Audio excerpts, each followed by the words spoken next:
Hi ಎಲ್ರಿಗೂ ನಮಸ್ಕಾರ. ಈ ವ್ಲಾಗ್ನ ನಾನು ಲೇಟ್ ಪೋಸ್ಟ್ ಮಾಡ್ತಾ ಇದ್ದೀನಿ. ಇವತ್ತು ಸೋಹನ್ ಸ್ಕೂಲ್ ಹತ್ರ ಹೋಗಿ ಬುಕ್ನ ಕಲೆಕ್ಟ್ ಮಾಡಿಕೊಂಡು ಹಾಗೇನೆ ಯೂನಿಫಾರ್ಮ್ನ ಕಲೆಕ್ಟ್ ಮಾಡ್ಕೋಬೇಕಾಗಿತ್ತು. ಹಾಗೆ ಸ್ಕೂಲ್ ಹತ್ರ ಬಂದಿದ್ವಿ. ಮಕ್ಕಳಿಗೆ ಸ್ಕೂಲ್ ಜಾಯಿನ್ ಮಾಡಿಸ್ಬೇಕು ಅಂತ ಇದ್ದಾಗ ಪೇರೆಂಟ್ಸ್ಗೆ ಎಷ್ಟು ಟೆನ್ಷನ್ ಇರುತ್ತೆ ಅಲ್ವಾ, ಎಲ್ಲಿ ಜಾಯಿನ್ ಮಾಡಿಸೋದು ಅಂತ ಹೇಳಿ ತುಂಬ ಕಡೆ ವಿಚಾರಿಸಿ ತುಂಬ ಫೀಡ್ಬ್ಯಾಕ್ ತಗೊಂಡು ಮಕ್ಕಳನ್ನ ಇರೋದ್ರಲ್ಲಿ ಬೆಸ್ಟ್ ಎಜುಕೇಷನ್ ಕೊಡಿಸ್ಬೇಕು ಅಂತ ಹೇಳಿ ಎಲ್ಲ ಪೇರೆಂಟ್ಸ್ಗೂ ಕೂಡ ಆಸೆ ಇದ್ದೇ ಇರುತ್ತೆ. ಹಾಗೆ ನಮಗೂ ಕೂಡ ಅನಿಸಿತ್ತು. ಆದರೆ ಇವಾಗ ನಮ್ಮ ಏರಿಯಾನಲ್ಲಿ ಇರೋದ್ರಲ್ಲಿ ನಾವು ಬೆಸ್ಟ್ ಸ್ಕೂಲ್ನ ಸೆಲೆಕ್ಟ್ ಮಾಡ್ಕೊಂಡಿದ್ದೀವಿ ಅಂತ ಹೇಳಿ ಸ್ವಲ್ಪ ಸಮಾಧಾನ ಆಗ್ತಿದೆ.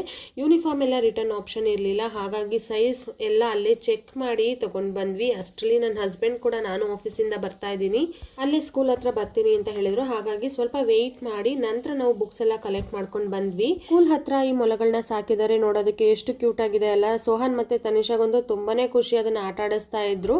ಹಾಗೆ ಮನೆಗೆ ಬಂದಾದ್ಮೇಲೆ ನಾಳೆನೇ ಅದನ್ನ ರಿಟರ್ನ್ ಮಾಡಬೇಕಿತ್ತು ಬುಕ್ಸ್ ಎಲ್ಲ. ಹಾಗಾಗಿ ನನ್ನ ತಮ್ಮನ ಹೆಲ್ಪ್ ತಗೊಂಡು ನಾನು ರ್ಯಾಪರ್ಸ್ ಎಲ್ಲ ಮಾಡಿಸ್ಕೊಂಡ್ಬಿಟ್ಟೆ, ಇಲ್ಲಾಂದ್ರೆ ತುಂಬಾನೇ ಕಷ್ಟ ಆಗ್ತಿತ್ತು ಒಬ್ಳಿಗೆ ಅಷ್ಟೆಲ್ಲ ರ್ಯಾಪರ್ ಮಾಡೋದಕ್ಕೆ.